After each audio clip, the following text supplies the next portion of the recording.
अस्सलाम वालेकुम, मैं हूं नासिर अली और आप देख रहे हैं मेरा यूट्यूब चैनल। हर इंसान के साथ उसका माजी जुड़ा होता है, चाहे अच्छा हो बुरा हो, नफ़ा उसमें मिले, नुकसान मिले, खुशी मिले, गम मिले। इस तरह मेरा भी एक माजी है जिसको मैं कभी फरामोश नहीं कर सकता। और ऐसा माजी कि वो ऐसी खुशी या गम और ऐसा नफ़ा नुकसान है जो पूरी ज़िंदगी में उसको पूरा नहीं कर सकता। और ये अगर किसी के साथ भी ऐसा हो तो वो भी जो ना सिवाय उसके उसको उस कमी को वो पूरी नहीं कर सकती। और वो कमी है वालिदैन की कमी। मेरे वालिदैन में से वालिद जो है अब इस दुनिया के अंदर नहीं रहे, और आज मैं उनको महसूस करता हूँ, उसकी कमी को महसूस करता हूँ। जब मुझे याद आता है तो मैं कहता हूँ काश ऐसा ना हुआ होता। तो जब वो ज़िंदा थे, ज़िंदगी के अंदर थे, तो उसका एहसास नहीं था और हमें इस चीज़ का एहसास नहीं था कि ये जब नहीं होंगे तो फिर इसकी कमी का हमें कितना एहसास होगा। तो आज वाकई लोग कहते हैं कि जब इंसान के पास वालिदैन हों तो उनकी खिदमत करें। तो अल्लाह का हुक्म भी है कि वालिदैन हों तो उनको उफ़ तक भी ना कहें। बाकी तो मामलात इससे ऊपर के हैं कि वो बात करें तो उनकी बात के आगे उफ़ तक भी ना कहें। अगर वो कहें कि ये काम करो तो उसको करना चाहिए। तो वालिदैन का हक़ है। इसी फरमाया कि वालिद जो है जन्नत के दरवाज़े हैं और वालदा जो है उसके जो पाँव के नीचे जन्नत है। तो ऐसा नहीं है कि वो सारी ज़िंदगी औलाद के लिए जो मुशक्क़तें बर्दाश्त करते हैं, अगर हम उनको देखा जाए तो ये उफ़ करना और ये चीज़ें हमें ज़ेब नहीं देती। तो जब आज मैं इस जो ना गम और इस दर्द को महसूस करता हूँ, अब जब मेरे वालिद नहीं हैं और जिस जिस मौके के ऊपर वो मुझे गाइड करते थे, आज वो मौका जब उस मौके पे जाता हूँ मुझे इंतहाई उनकी कमी का एहसास होता है। तो हम जनाब टॉपिक की तरफ चलते हैं। तो मेरे साथ जो हुआ ये कि मैं जो है जब जॉब कर रहा था, तो जॉब के दौरान मुझे उनकी कॉल आती है और मैं उस वक्त अपनी सर्विस का कोर्स भी कर रहा था। तो मुझे कहते हैं कि मैं थोड़ा सा वो पाँव ख़राब हुआ है, उस पाँव को चेक कराना है। तो एक्चुअल उनको गैंग्रीन का ये एक मर्ज़ होता है जो अंदर ही अंदर से जो है हड्डी को और आपके जो है जिस्म के हिस्से को खाता चल जाता है। तो उनको ये गैंग्रीन का जो था उस वक्त हमें भी इसका एहसास नहीं था कि ये क्या चीज़ है। बहरहाल इधर हमारे पास आए और हमने यहाँ से चेक करवाया, हॉस्पिटल एडमिट हो गए। एडमिट होने के बाद 2.5-3 महीने वो ICU के अंदर जो है वो एडमिट रहे। और ICU के अंदर जो उनका वक्त रहा जो है, कभी हालत उनकी क्या, कभी हालत क्या, और वेंटिलेटर के ऊपर जो ना वो आ गए। और एक तो वो गैंग्रीन का जो ऑपरेशन हुआ वो सारी उंगली जो ना वो निकाल दी गई। उसके बाद जो है वो ज़ख़म जो है भरता गया, लेकिन उस ज़ख़म के साथ साथ और भी सारी चीज़ें साथ ऐड होती गई। और जो है खाना तक उनका छूट गया और जो है ग़िज़ा की जो नाली लगी, और आखिर में ये डायग्नोज़ हुआ कि वो जो है मैदे का कैंसर भी डायग्नोज़ हो गया।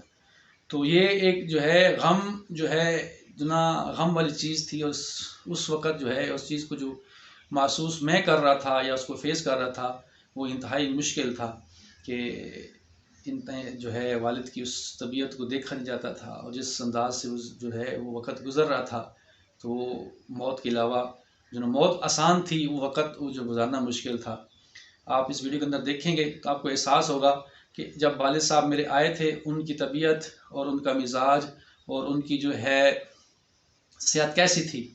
और जब वो जो है हॉस्पिटल के अंदर कुछ उनको इफाका हुआ, उसके बाद उनकी तबीयत कैसी हुई, जब वेंटिलेटर के ऊपर थे उसके ऊपर उनकी तबीयत कैसी है, ये आप खुद इस वीडियो को देख के एहसास आपको होगा कि इंसान कितना जो है वो कमज़ोर है अल्लाह के सामने।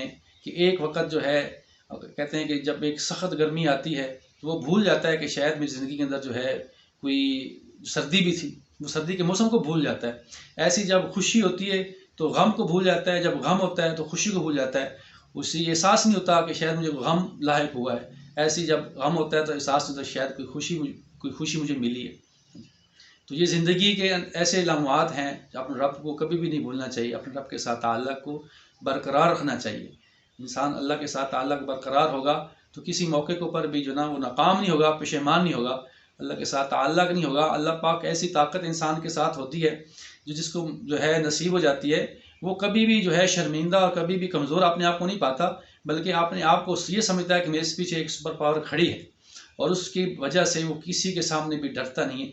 अल्लाह का डर जब अंदर होता है, अल्लाह की मोहब्बत होती है, दुनिया के डर सब कुछ ख़त्म हो जाता है। तो इसलिए अपने अल्लाह के साथ अपना ताल्लुक़ मजबूत करना चाहिए। तो हम चलते हैं वीडियो की तरफ। तो आप इस वीडियो को मुलाज़ा फरमाएं, तो उसके बाद इंशाल्लाह फिर आगे बात करते हैं।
इंसान की हकीकत कि वो मिनटों के अंदर क्या से क्या हो जाता है। तो इसलिए अपने रब की तरफ हमें बढ़ना चाहिए, अपने रब को याद रखना चाहिए। तो आज हम इस बात के ऊपर इस टॉपिक को ख़त्म करते हैं। एक हदीस में आता है कि हज़रत इब्न अब्बास रज़ी अल्लाह ताला अन्हु से रवायत है कि रसूलुल्लाह सल्लल्लाहु अलैहि वसल्लम ने इरशाद फरमाया, जो शख्स पाबंदी से इस्तिग़फ़ार करता रहता है, अल्लाह ताला उसके लिए हर तंगी से जो है निकलने का रास्ता बना देते हैं, हर गम से निजात अता फरमाते हैं और उसे ऐसी जगह रोज़ी अता फरमाते हैं जहाँ उसका गुमान भी नहीं होता। तो इस इस्तिग़फ़ार की कसरत से हमें अल्लाह के साथ ताल्लुक़ को मज़बूत करना चाहिए। और मैं जो इस्तिग़फ़ार की पाबंदी करता है, अल्लाह उसे हर ज़ी की अता फरमाते हैं। अल्लाह पाक उसको जो है बग़ैर माल के गनी कर देते हैं, बग़ैर जो है बादशाह के उसको बादशाह बना देते हैं। तो इस्तिग़फ़ार करने से गुनाह माफ़ होते हैं, अल्लाह के साथ ताल्लुक़ नसीब होता है।